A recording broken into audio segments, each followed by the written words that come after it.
Yari umwana muto najyaga njya kwa nyogokuru. Nyogokuru agakunda kubwira abana be bari n'abakuru bakora utuntu tw'udukosa n'utundi tw'amanyanga, akababwira ati irorerere uwo ntazi se nzi nyina. Umwe bazamwita Sendanyoye, undi bamwite Nyiragitariro, undi bamwite gutya na gutya, ariko hariho uzahita bavuge bati Pasiteri Padiri arahise, utarigeze unabirobanura. Bene data abankunda kandi mumbura,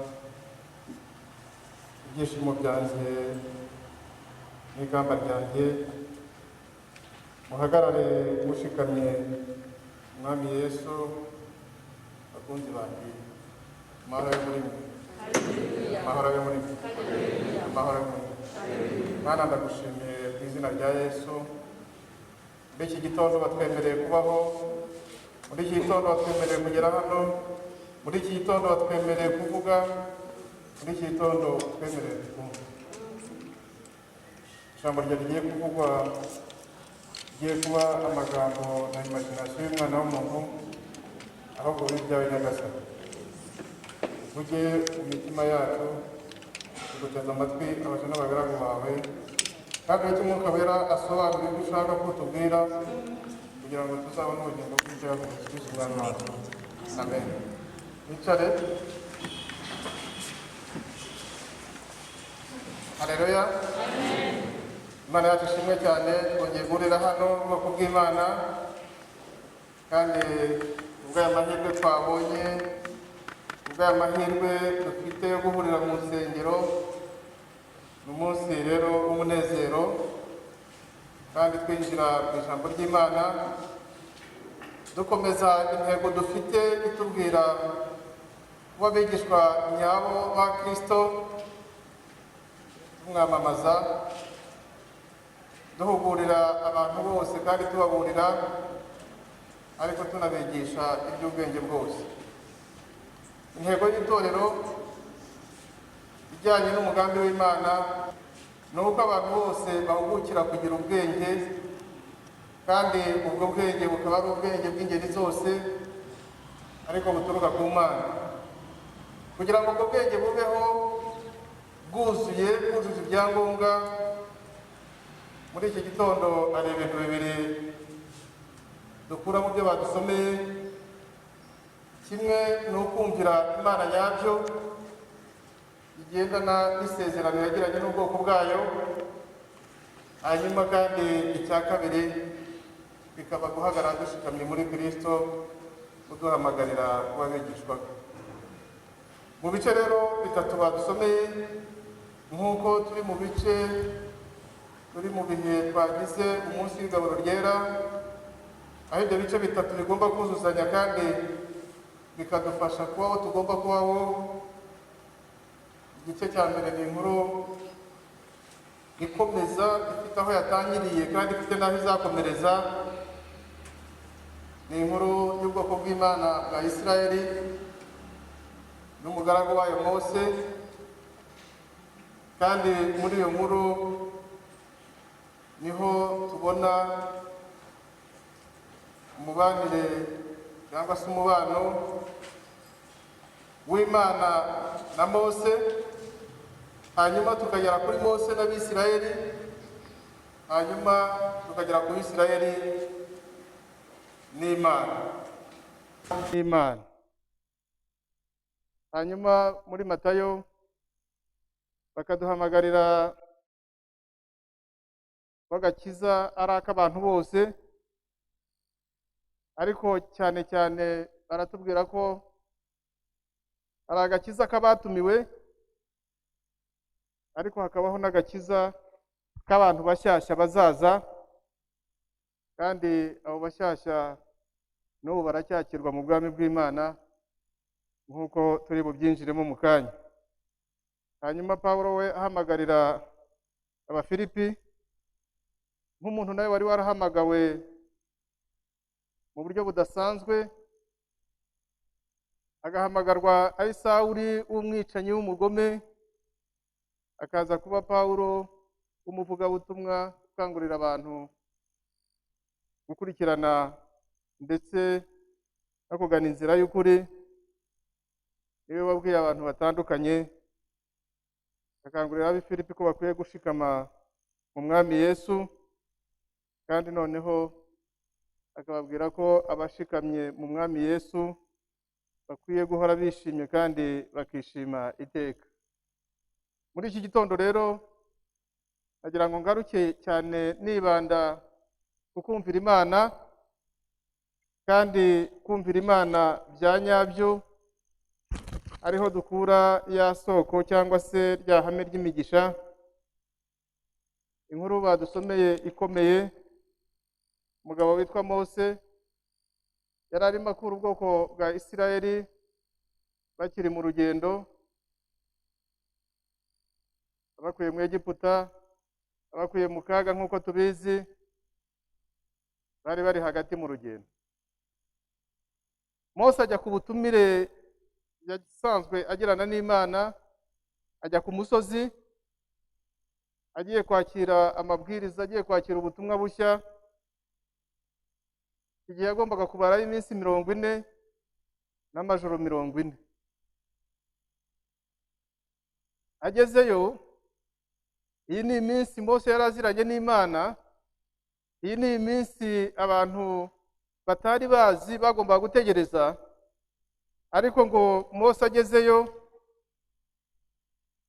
abantu bibwira ko yatinze.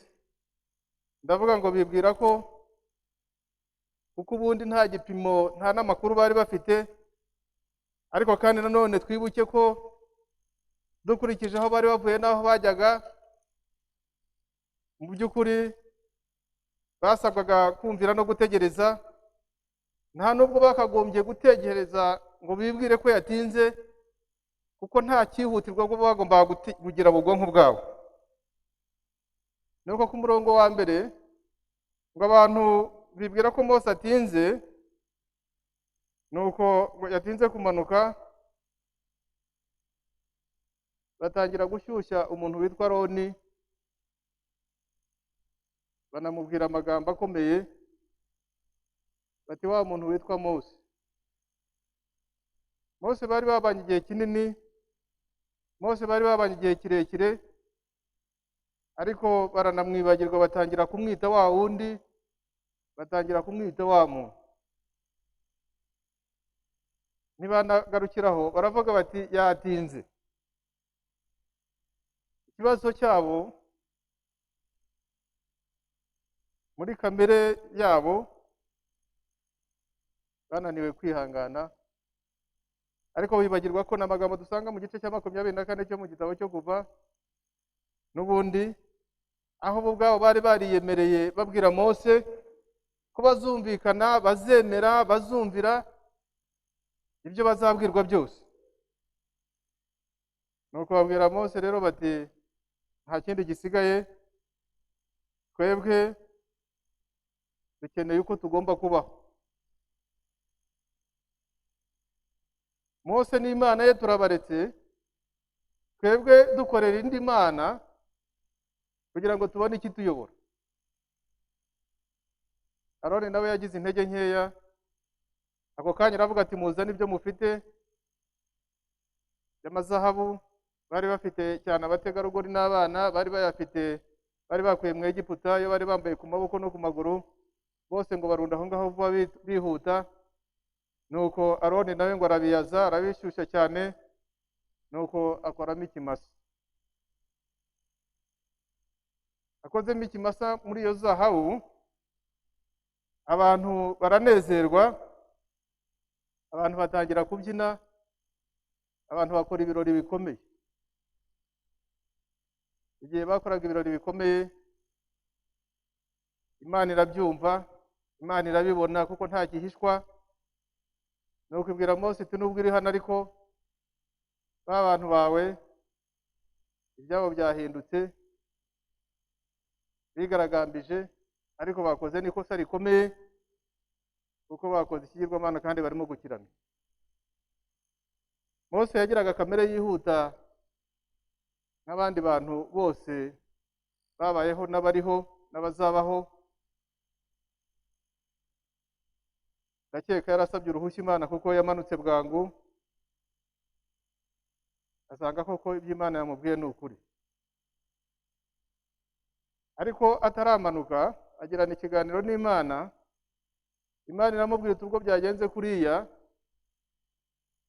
ndabarimbura.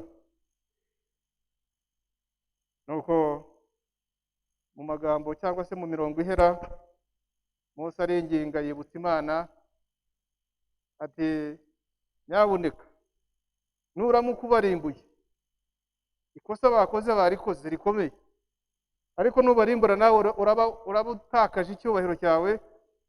Ba banyagiputa twabambuye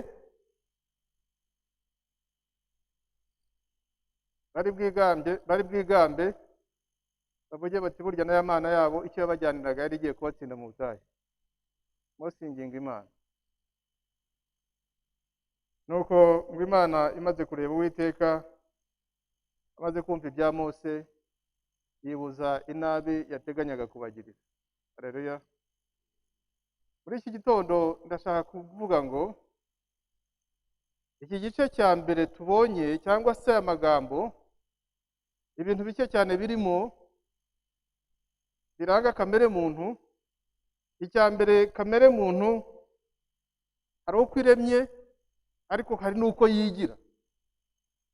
Icya mbere, kamere muntu iremye mu buryo butihagije, mu buryo igomba guhora icungira, igifaransa tubyita dependance, igomba guhora icungira, irebera, ihanze amaso umuremyi wayo.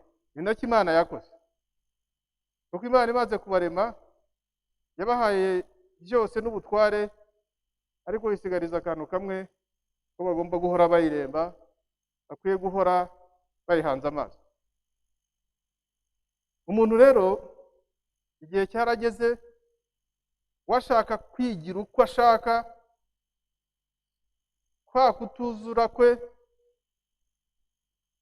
ugomba guhura no kuzura kuvuye ku Mana. Ashaka kwigenga, ashaka kugukura mu bubasha bwe, kandi ububasha bwe bufite aho bugarukiye. Nicyo cyatumye aba bantu mu myumvire yabo batekereza ko Imana, mu myumvire yabo, mu mitekerereze yabo, Imana bashobora kuyikora, Imana bashobora kuyibaza, Imana bashobora kuyicura. Ikibazo gihari uyu munsi, icya mbere, abantu ntabwo tumenya aho tuva n'aho tugarukira. Icya kabiri, abantu dushaka kumenyera Imana. Abantu dushaka gushyira Imana mu bitekerezo byacu, tukayipfunyika, tukayipfunyapfunya, tukayishyira mu dutwe twacu dutoya niyo waba ufite munini. Dore ko ngo hari n'imitwe y'iterabwoba. Hari abantu mperutse kubona bitiranije ibintu, aho bavuga imitwe y'iterabwoba, ba bantu bashinyagura ariko bakanashinyagura mu rwenya. Bafata umuntu wagize ikibazo, agomba kuba ari kanseri, umutwe we warabaye munini kubera kanseri, bawushyira, mwese mwarabibonye benshi, bashyira ku nkoranyambaga ngo dore umutwe w'iterabwoba. Bakagombye wenda kubyita ko ari umutwe w'impungenge, nyirawe yagize ibyago uba munini kubera uburwayi, ariko bawita ngo ni uw'iterabwoba. Niyo bawita uwitera agahinda wenda. Ariko ikibazo, wagira munini wagira mutoya, ntabwo Imana ukwiye kuyifata mu bitekerezo byawe. Imana ntabwo ukwiye kwigereranya mu bwonko bwawe. Imana ntabwo ukwiye kwigereranya mu myumvire yawe. Kubera kutumvira, abantu barenze ku itegeko rya mbere n'irya kabiri, aho Imana yari yababwiye, ni mu gitabo cyo kuva igice cya 20, irababwira ngo ndi Uwiteka Imana yanyu yabakuye mu gihugu cya Egiputa. Iravuga ngo ntukagire izindi mana mu maso yawe. Kristo bavandimwe, muri iki gitondo twirinde ibintu bibiri. Twirinde gutekereza, gufata Imana ngo tuyishyire mu bitekerezo byacu, ariko twirinde no kumenyera Imana. Mose uyu nguyu mu mateka ye make yihuse, murabizi nawe avuye aho yari ari, Imana ikamuhamagara aragiye inka nabwo mu buhungiro aho yari arimo ahisha amagara ye. Yamubwiye mu gice cya gatatu cyo kuva, imubwira ko kuva mu byo yari arimo ikamutuma ku bwoko bwayo. Mose yibaza ashaka kugira ngo amenye Imana yamubwiye izina ryayo. Mose ashatse kuvuga nayo imubwira ko imuzi. Hano harimo ibintu bibiri. Icya mbere, umenye ngo Imana irakuzi. Baririmbyi bajya baririmba ngo iratuzi izi n'amazina yacu. Kuvuga ngo irakuzi izi n'amazina yawe biravuga ngo izi mico yawe, izi mitekerereze yawe, izi amateka yawe mbere y'uko ubaho, iyazi uriho n'igihe uzamara, iyazi n'igihe uzava muri ubu buzima bwa hano kuri iyi. Yari umwana muto najyaga njya kwa nyogokuru. Nyogokuru agakunda kubwira abana be bari n'abakuru, bakora utuntu tw'udukosa n'utundi tw'amanyanga, akababwira ati irorerere uwo ntazi se nzi nyina. Kubera ko yakundaga kubivuga kenshi, maze gukura ubwenge niga nko mu wa gatandatu mu wa karindwi, nza kumwegera ariko kuri iriya jambo ukunda kuvuga ngo utazi se uzi nyina, uba ushaka kuvuga iki? Kandi ko akenshi ubona yabwiraga abakobwa bawe washatse n'abahungu bawe washatse, uba ushaka kuvuga iki? Arandeba ati wa mwana wushira isoni, kuki umbajije icyo kibazo? Ntibabivuze kandi ndashaka kubimenya. Ati reka nkubwire, ati buriya ba nyoko bariya na ba nyoko wanyu bashyira abana uko bakubaganaga ndabizi, bageze niba abagabo babo uko bakubagana ndabizi.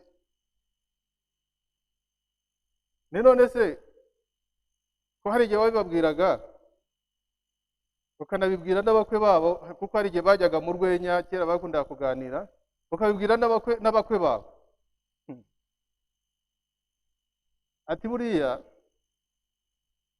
abagabo bari hano babyumve, ati buriya ati n'abakwe banjye nabo ndabazi. Nise ubazi ute? Ati iyo bazaga kurambagiza kuko bazaga bafite amasoni, nuko bazaga bikora bigira, ati bamara kubihindura, ati abo nabo mbazi baje kurambagiza. Ati rero ndabazi.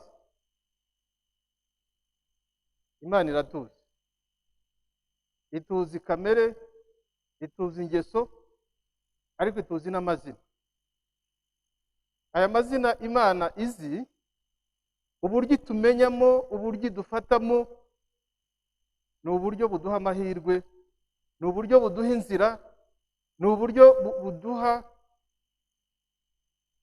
guteta no kwidagadura ku Mana Data, nk'umwana widagadura iwabo. Uyu mugabo witwa Mose, Imana imaze kumwibwira nayo ikamumenyesha ko imuzi, yamusezeranije ko izabana nawe, imusezeranya ko azayigiriraho umugisha kandi ko itazamuterera. Mose yagendeye, reka nkite nk'umunyenga, yagendeye kuri ayo mahirwe ayabyaza umusaruro. Mu gice cya 33 Mose murongo wa 12 n'indi bikurikiranye, igihe byari byakomeye ababisirayeli n'ubundi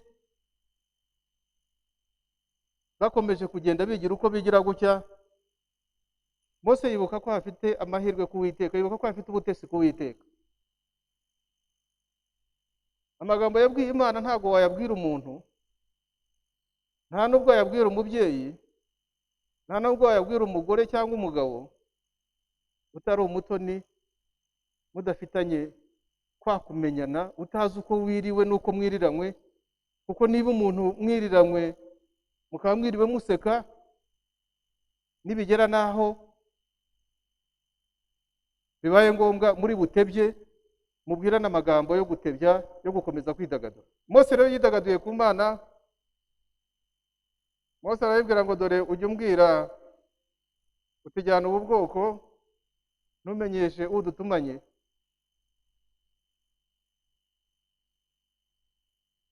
ariko waravuze uti nkuzi izina kandi wangiriyeho umugisha. Nuko niba nkugiriyeho umugisha koko nyereka imigambi yawe kugira ngo nkumenye, mbone uko ndushaho kukugiriraho umugisha. Kandi wibuke yuko ubu bwoko ari ubwoko bwawe. Aramusubiza ati ubwanjye nzajyana nawe. Uyu munsi igice kirakomeza wenda amagambo, kubera ubutesi Mose yari afite, ni nabwo bwaje gutuma hano ahangara kujya imbere y'Imana, kuko aba bantu bari bakoze icyaha gikomeye kitabaho. Ariko icyaha kigaragaza ko batamenye Imana, icyaha kigaragaza ko batigeze bibuka icyo bapfana n'Imana, nuko ariko banirengagiza ko n'Imana ubwabo ibazi. Ikintu cya mbere rero ni ukwemera ngo Imana yari yahamagaye ubwoko bwa Isirayeli bukura mu Egiputa, bari bageze mu rugendo kandi berekeza ahantu heza, kandi aho hantu berekezaga batubwira ngo ni igihugu cy'amata n'ubuki, Kanani.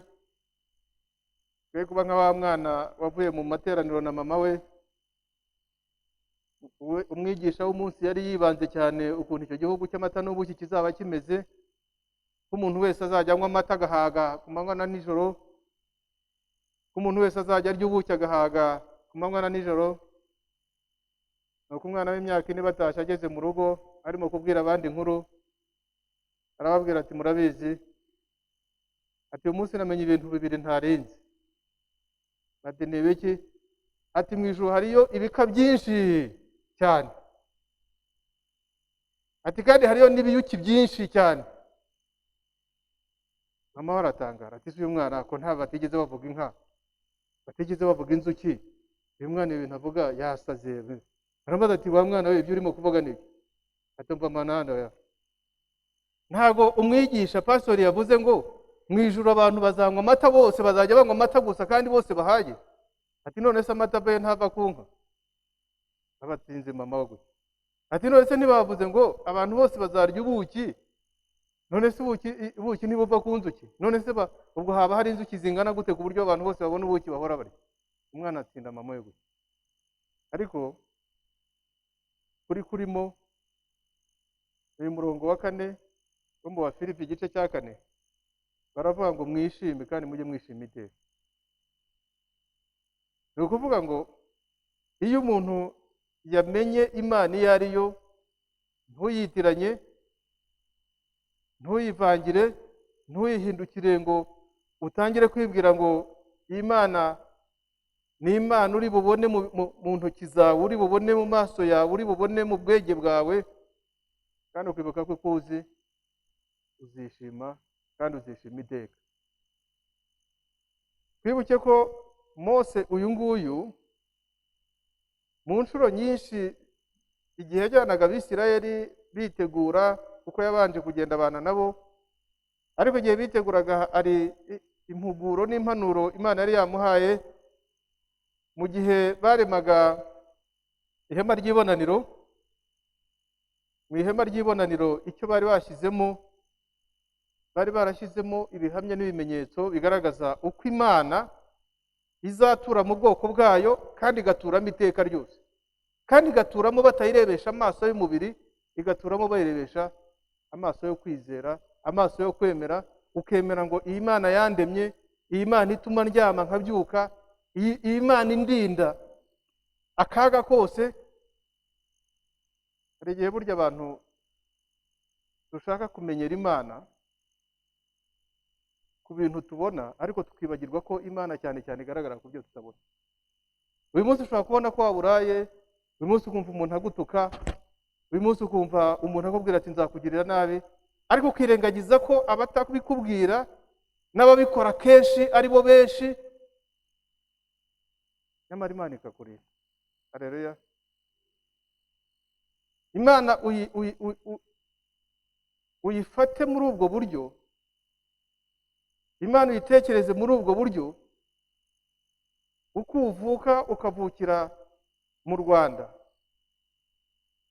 ugakura, yemwe ukanabona batera n'imbuto mu butaka. Nta kuntu wambwira ngo uko bateye akabuto gatoya, dufate cya giti cya sinapi cyangwa akabuto ka sinapi, bagatera akantu washakira muri mikorosikopi, ariko kajya kamara kumera no gukura kakazazana igiti cy'inganzamarumbo n'inyoni zikarikaho.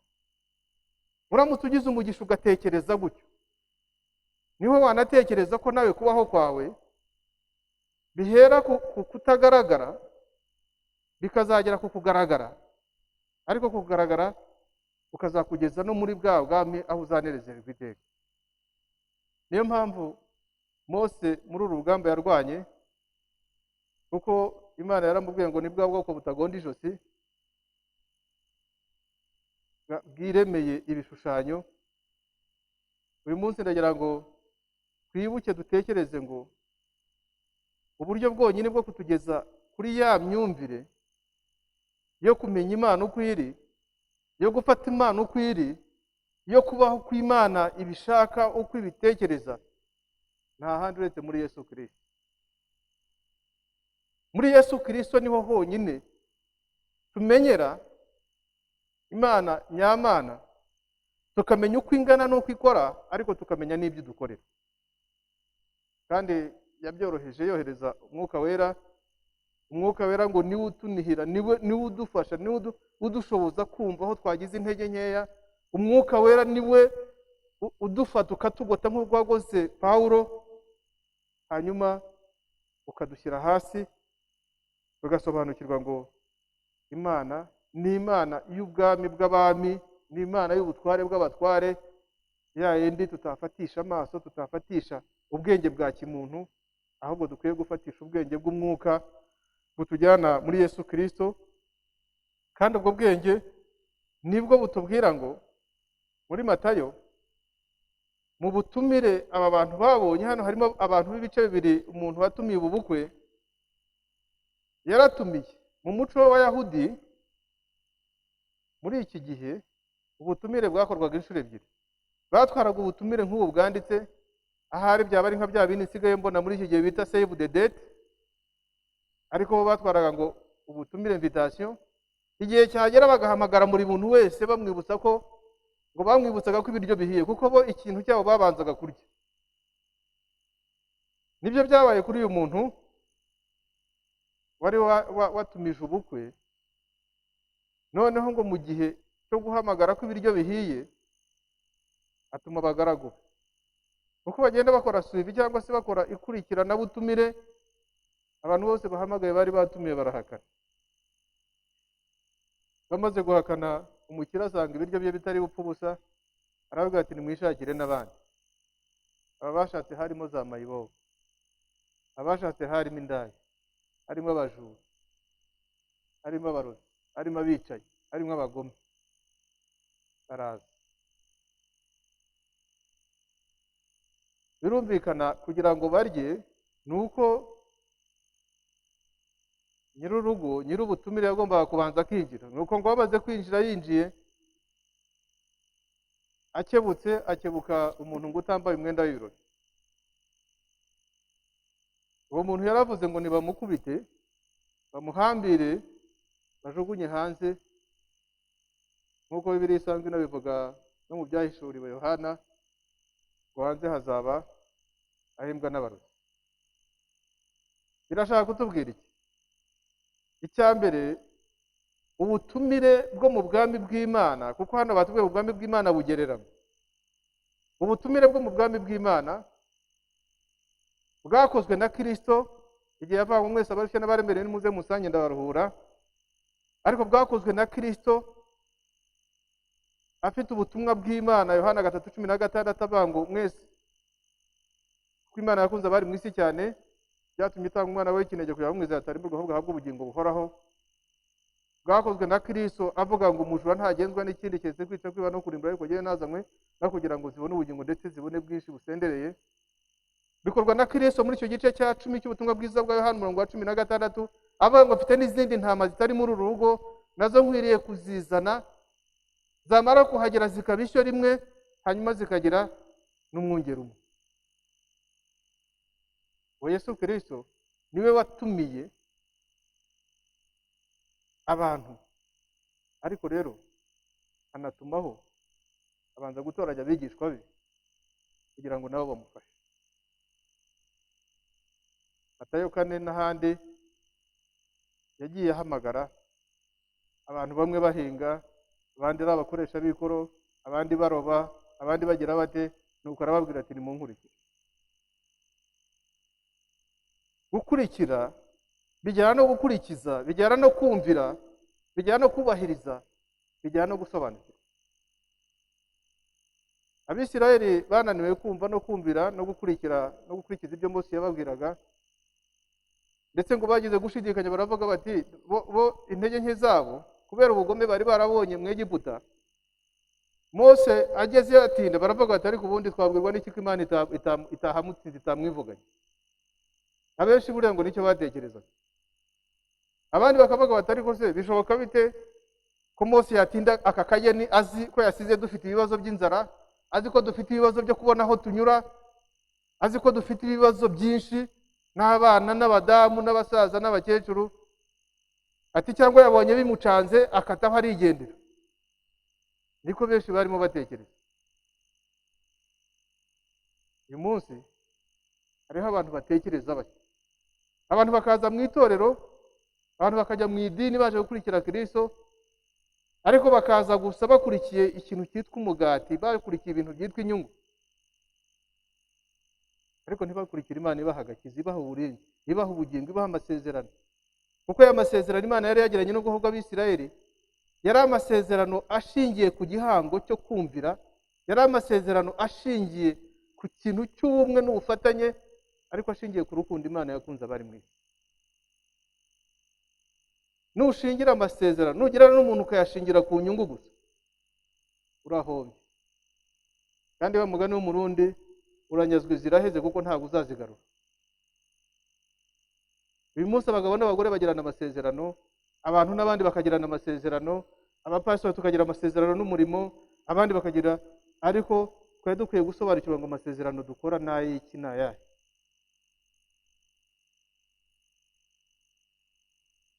Yesu aradutumira rero, nicyo ndiho.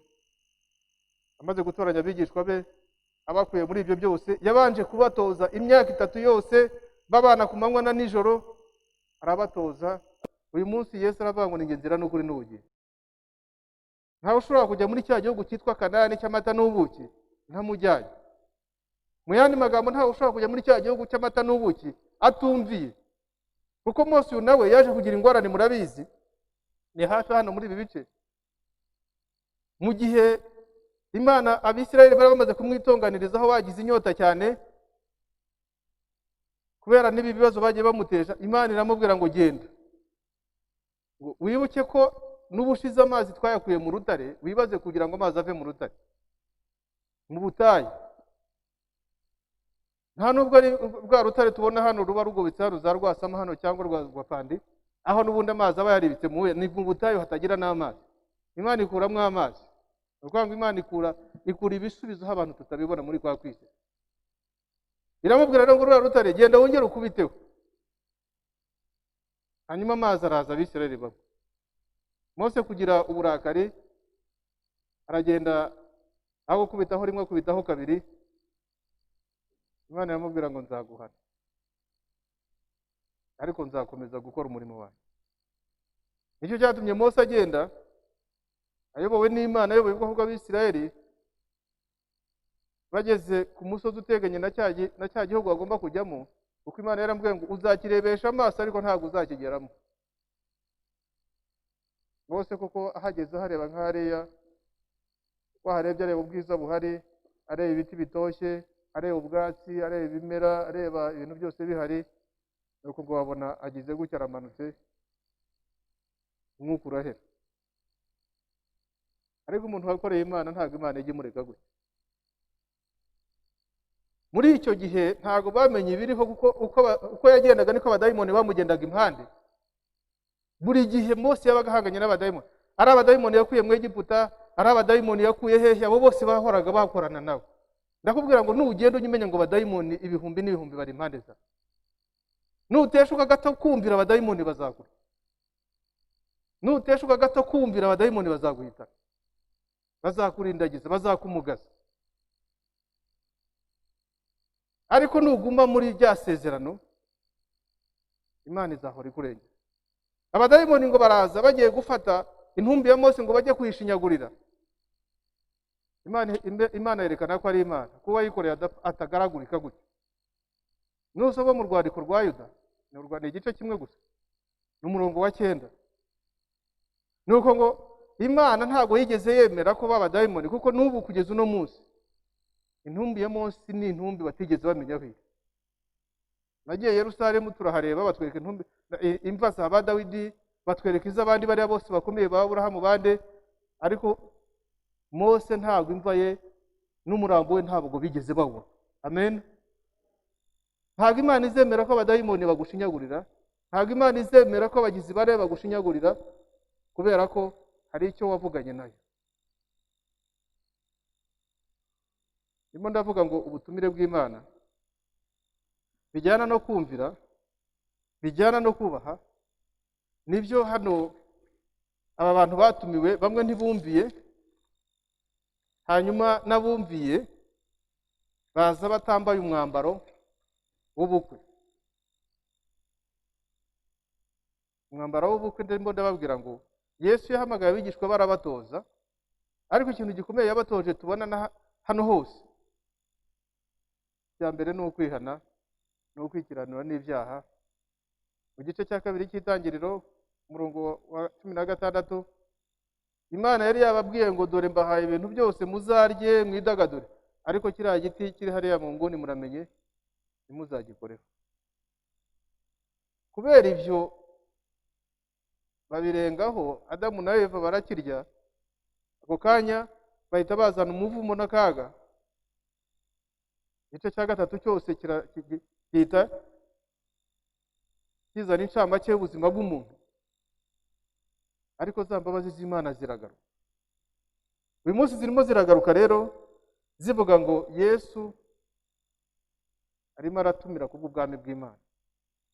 Aratumira wowe nanjye duteraniye hano, aratumira buri bantu bose, ariko mwumve ngo aratumira abaza mu rusengero n'abataza mu rusengero. Aratumira abantu bamenye Imana bakagwa n'abandi batarayimenya. Yiteguye kwakira abasanzwe baza n'abadasanzwe baza. Ariko kugira ngo uze ugomba kuba ufite umwambaro w'ubukwe. Haleluya. Umwambaro w'ubukwe nta handi ukura uretse kumvira. Kumvira gutera kwihana, kwihana kukakugira inshuti y'Imana, kukakugira umwana w'Imana. Yohana ubutumwa bwiza ni igice cya 1 umurongo wa 12, baravuga ngo dokora bamwizeye bose, bamwemeye bose bakizera izina rye, yabahaye ubushobozi bwo kwitwa abana b'Imana. Iyo wiswe umwana w'Imana uhita winduka igikomangoma, uhise uhinduka umuragwa w'ubwami bw'Imana. Niyo mpamvu uyu munsi kugira ngo ibyo bibeho, Yesu amaze gutegura abigishwa be yarabateguye, baraza, hanyuma amaze kubigisha nabo baha ubutware, ariko baha n'ubutumwa bwo kujya gutegura abandi. Muri iki gitondo kumvira, ibanga ryanyo ryo kugirana igihango, amasezerano n'Imana, ni ukumvira. Ibanga nyaryo ryo kuba umwigishwa wa Kristo ni ukumvira. Ibanga rya nyaryo ryo kuba umuragwa w'ubwami bw'Imana ni ukumvira. Kandi uko kumvira kujyanye no kwihana, kandi noneho bikatubwira ngo niba byaragenze bityo, Pawulo aringinga Abanyefilipi ababwira ngo nibahagarare bashikamye mu mwami. Niba uwo mwami waramwemeye, uyu munsi muri iki gitondo biragusaba ko uhagarara ushikamye muri we, kandi gushikama muri we niko kujyana no kumwamamaza. Mu byo dukora, aho waba uri niyo waba uhinga, niyo waba ubaza, akazi kose ukora ku manywa na nijoro nugakora neza mu buryo bukwiriye, uzaba uri kwamamaza Kristo, uzaba urimo kumwamamaza, ariko uzaba urimo no kwiyandikisha muri bwa bugingo bw'iteka. Igitondo cya none mu Bafilipi baratubwira uko tugomba kumwamamaza, kandi noneho kumwamamaza mu batamuzi, kumwamamaza mu bamuzi gake, ariko natwe turushaho kumumenya. Mu buryo bwo kumwamamaza, Pawulo mu ngingo nke yabwiye Abafilipi, yababwiye ngo ineza yanyu imenywe n'abantu bose. Icyo ni kimwe.